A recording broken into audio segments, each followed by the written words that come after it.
¿Y lo encontraste, Pedro? Sí. Es cierto que a lo largo de estos 200 años, Felipe, en la historia de América Latina ha habido personajes decisivos.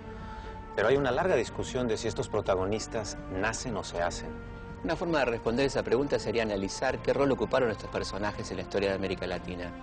Los hubo pensadores como Simón Rodríguez o Francisco de Miranda, luchadores como Tupac Amaru. Algunos pusieron el cuerpo en la conquista de sus ideales, como el Che o Zapata, y tantos héroes anónimos de nuestras revoluciones. Hombres que movilizaron masas como Lázaro Cárdenas. Juan Domingo Perón.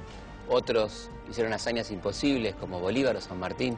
La pregunta sería, ¿cómo se convierten estos hombres en protagonistas de determinados momentos de la historia?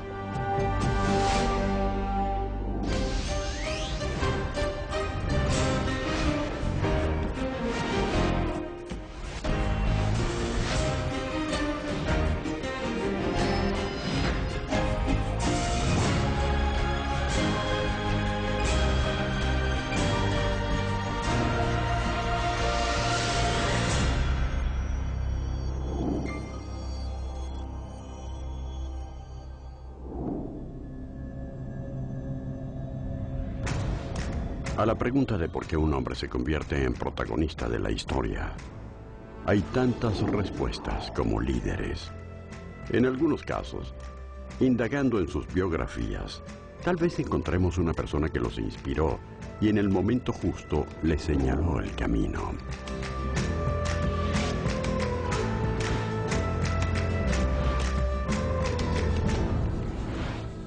Detrás de Simón Bolívar, el hombre cuya acción fue decisiva para la independencia de gran parte de Latinoamérica, está el filósofo y educador venezolano Simón Rodríguez. Rodríguez se hizo cargo de la educación de Simón Bolívar cuando éste era un niño. Huérfano de padre y madre a los 9, el tutor lo entregó al maestro sin demasiadas expectativas, porque a su criterio, el pequeño Simón Bolívar era delgaducho, travieso, respondón y no aprendía nada.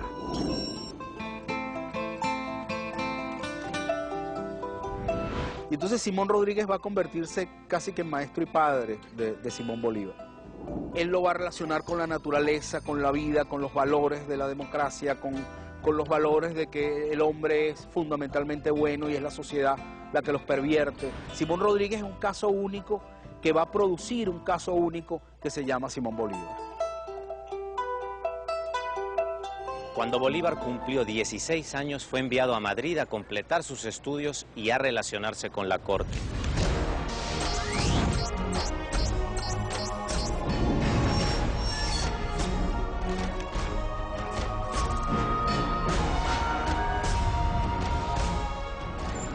En la corte, Bolívar era compañero de juegos del príncipe de Asturias, el futuro Fernando VII.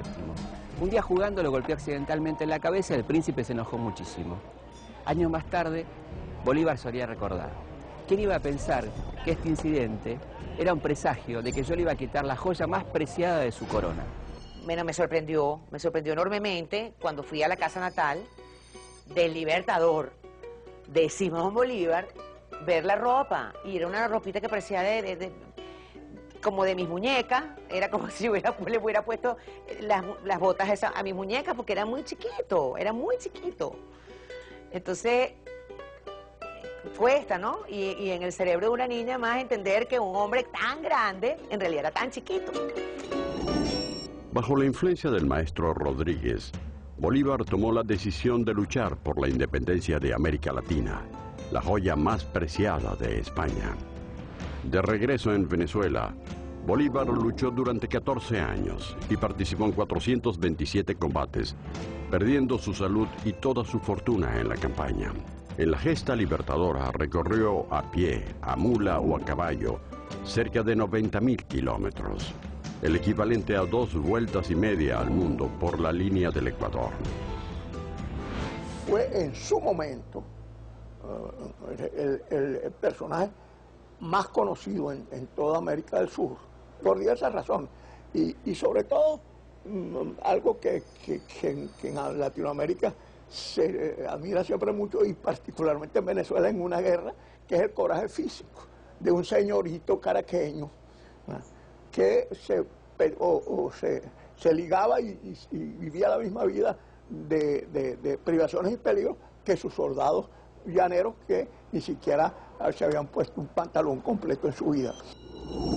Finalmente, en 1825, el continente es liberado y la Gran Colombia se extiende desde el Caribe hasta la frontera argentina. Pero sus sueños de unidad durarían poco. Cansado tras años de lucha, decepcionado de las guerras civiles, con la salud quebrantada, Simón Bolívar renuncia a la presidencia en mayo de 1830 y sale de Bogotá con la intención de refugiarse en Europa. Tras un penoso derrotero, muere el 17 de diciembre de 1830. La relación de Bolívar con los venezolanos en general es una relación rara, difícil, ¿no? Él es como el padre de la patria, el fundador de la patria, pero además tenemos una relación culpígena, porque siempre nos han hecho sentir, nos han educado pensando que de alguna manera lo traicionamos y que Bolívar murió en el exilio porque nosotros lo votamos, ¿no? Porque finalmente nosotros no hemos respondido heroicamente a su designio, ¿no? Y que no hemos cumplido su destino, su sueño. Mucho sabemos sobre Simón Bolívar, pero poco o nada sabemos de quién fue su maestro, Simón Rodríguez, cuyas lecciones siguen pendientes de ser escuchadas. Y ese es un hombre al que hay que reivindicar, don Simón Rodríguez.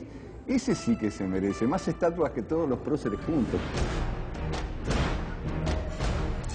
Aquí, en el Panteón Nacional, descansan los restos de Simón Rodríguez junto con los de Bolívar. Años antes, el Libertador había escrito una carta a su maestro en la que le agradecía haber formado su corazón para la libertad, para la justicia, para lo grande y para lo hermoso. Y le decía que había seguido el sendero que él, Simón Rodríguez, le había señalado.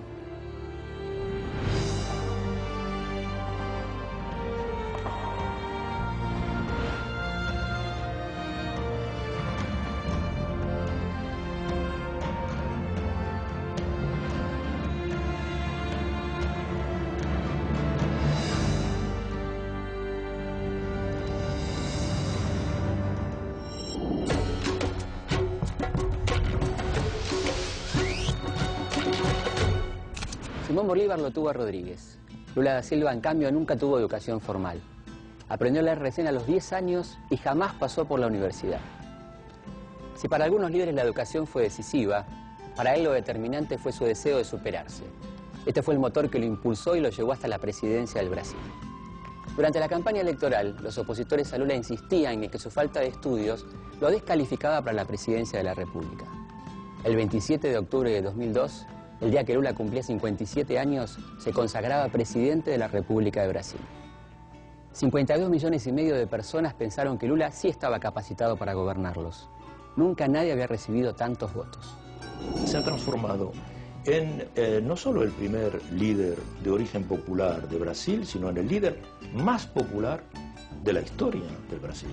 Cuando conocí a Lula me dio la impresión de que era un tipo muy asequible, un tipo muy aterrizado y muy consciente de lo que es, de dónde viene, porque a pesar de que era un momento muy difícil y yo le hablé del forró, tuvo tiempo para hablarme del forró y para escucharme hablar sobre el vallenato.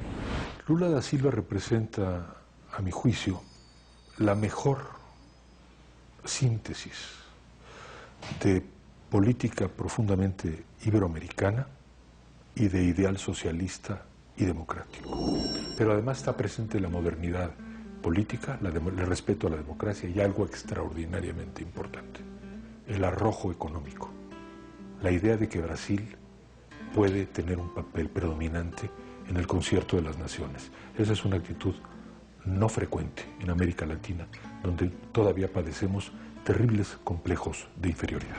En el 2008, junto con el escritor mexicano Carlos Fuentes, recibió el premio Don Quijote de la Mancha por impulsar la llamada Ley del Español, que obliga a la enseñanza de este idioma en las escuelas públicas brasileñas.